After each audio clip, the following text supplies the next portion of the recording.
স্বাগত জানাচ্ছি প্রিয় শিক্ষার্থী বন্ধুদের।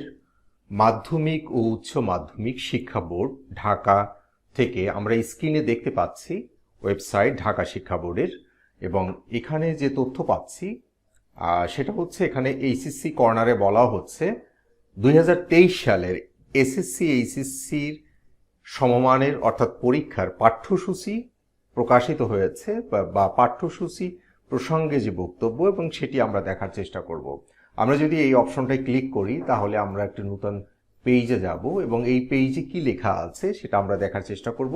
অর্থাৎ আমরা ইতিমধ্যেই সবাই জেনেছি 2022 সালে অর্থাৎ এবার যে সিলেবাসে পরীক্ষা হবে শিক্ষার্থী বন্ধুদের আগামী বছরও অর্থাৎ 2023 সালেরও বোর্ড পরীক্ষায় একই সিলেবাস ব্যবহৃত হবে, অর্থাৎ 22-এর সিলেবাসই 2023 সালেই পরীক্ষা হবে। অর্থাৎ 2022-এর যে শর্ট সিলেবাস বা পুনর্বিন্যাসকৃত সিলেবাস বা সংক্ষিপ্ত যে পাঠ্যসূচি, এবং সেটাই আমরা 23 সালে অর্থাৎ এবার যারা ফার্স্ট ইয়ারে যে সকল শিক্ষার্থী বন্ধু রয়েছে তোমরা 2023 সালে বোর্ড পরীক্ষা অংশগ্রহণ করবে আগামী বছর, অর্থাৎ তোমাদেরও এই সিলেবাসই পরীক্ষা হবে, এবং এই সংক্রান্ত নোটিশটি আমরা একটু দেখার চেষ্টা করছি। এখানে বলা হচ্ছে 2023 সালের এসএসসি ও এইচএসসি পরীক্ষার্থীদের সংশ্লিষ্ট সকলের অবগতির জন্য জানানো যাচ্ছে যে 2023 সালের এসএসসি ও এইচএসসি পরীক্ষায় জাতীয় শিক্ষাক্রম পাঠ্যপুস্তক বোর্ড বাংলাদেশ কর্তৃক প্রণীত 2022 সালের পুনর্বিন্যাসকৃত যে পাঠ্যসূচি অনুযায়ী সকল বিষয় অনুষ্ঠিত হবে।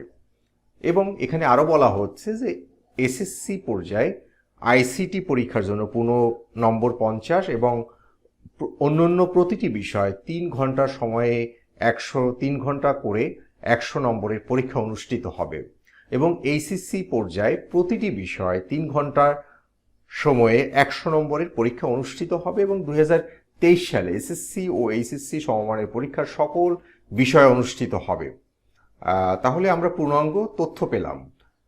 এবার আমরা দেখব যে আসলে এইচএসসির 2023 সালের যে সংক্ষিপ্ত সিলেবাস সেটি আমরা কিভাবে পেতে পারি, সেই সিলেবাসগুলি আমরা এবার দেখার চেষ্টা করব।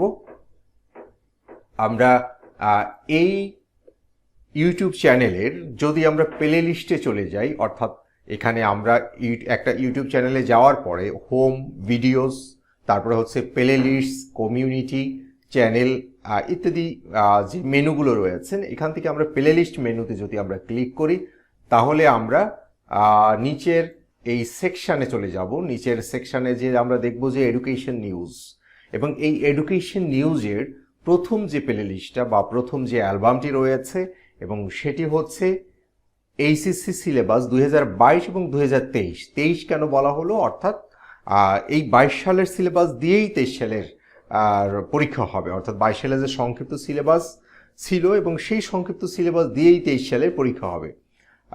এবং এখানে আমরা 36টি সিলেবাস দেখতে পাচ্ছি, অর্থাৎ 36টি বিষয়ের সিলেবাস দেখতে পাচ্ছি, এবং এখানে আমরা ক্লিক করলে এরকম একটা ভিউ আমরা দেখতে পাবো। এভাবে সিলেবাসের এই সেকশনটি ওপেন হবে, এবং এখান থেকে আমরা যে সাবজেক্টের যে বিষয়ের সিলেবাস দেখার প্রয়োজন এবং সেই বিষয়ের সিলেবাসে আমরা ক্লিক করব। ক্লিক করার পরে আমরা ওই সংশ্লিষ্ট বিষয়ের সিলেবাস অর্থাৎ 22 এবং 23 সালের এই সিলেবাসটি আমরা দেখতে পাবো। এবং আমরা প্রথমে দেখতে পাচ্ছি ইংরেজি প্রথম পত্র এইচএসসি 2022-23 শিক্ষাবর্ষের, এবং এখানেও আমরা দেখতে পাচ্ছি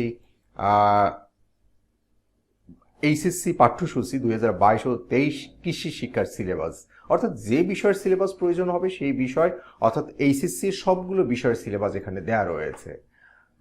তাহলে এবং এই সংক্রান্ত কোনো তথ্য দৈনিক নিউজে যে তথ্য আসছে এবং সেটাও আমরা একটু দেখার চেষ্টা করি। এখানেও বলা হচ্ছে দৈনিক শিক্ষার ক্ষেত্রে আমরা দেখতে পাচ্ছি বলা হচ্ছে যে আগামী বছর এসএসসি ও এইচএসসি পরীক্ষা সব বিষয়ে হবে, এবং এখানেও সেই নম্বরের কথা বলা হচ্ছে যে 100 নম্বরের করে প্রতিটি বিষয় পরীক্ষা হবে, এবং প্রতিটি বিষয় 3 ঘন্টা করে। এবার কিন্তু অর্থাৎ 2022 সালে যে সকল শিক্ষার্থী বন্ধুরা বোর্ড পরীক্ষায় অংশগ্রহণ করবে তাদের কিন্তু 2 ঘন্টার পরীক্ষা হচ্ছে, এবং 45 থেকে 55 মার্কের। কিন্তু আগামী বছর 100 মার্কের পরীক্ষা হবে, কিন্তু সিলেবাস একই থাকবে। সেই বিষয়টা আমরা ইতিমধ্যেই যে বিষয়টা আমরা দেখলাম, পত্রিকায়ও সেই একই বিষয় নিয়ে কথা হচ্ছে, এবং এই নোটিশটা তো ইতিমধ্যেই আমরা দেখেছি। তাহলে প্রিয় শিক্ষার্থী বন্ধুরা, এতটুকু বলার যে তোমরা এই সিলেবাসটি তোমাদের বন্ধুদের নিকট শেয়ার করবে, যাতে তোমাদের বন্ধুরাও এই তথ্যটি পেতে পারে এবং এই সিলেবাসগুলো দিয়ে উপকৃত হতে পারো তোমরা। বা যখনই প্রয়োজন হবে এই সিলেবাস দেখার, তখনই এই ইউটিউব চ্যানেলে যে তোমাদের সেই সংশ্লিষ্ট বিষয়ের সিলেবাস দেখে নিবে, যাতে তোমরা প্রস্তুতি ভালো নিতে পারো। এবং এই সিলেবাসের লিঙ্কটি আমি আমাদের এই ভিডিওর ডেসক্রিপশনে দিয়ে দিব, অথবা আই বাটনে দিয়ে দিব ভিডিওর, অর্থাৎ আই বাটনে অথবা ডেসক্রিপশনে যে এই লিঙ্কটি পাওয়া যাবে। তখন এই লিঙ্কটি সরাসরি ক্লিক করলেই এরকম ইন্টারফেস ওপেন হবে এবং এই ইন্টারফেস থেকে আমরা আমাদের প্রয়োজনীয় সেই সিলেবাসটি দেখে নিব। তাহলে আজকে এ পর্যন্তই। তোমরা সবাই ভালো থাকো, সুস্থ থাকো। আল্লাহ হাফেজ।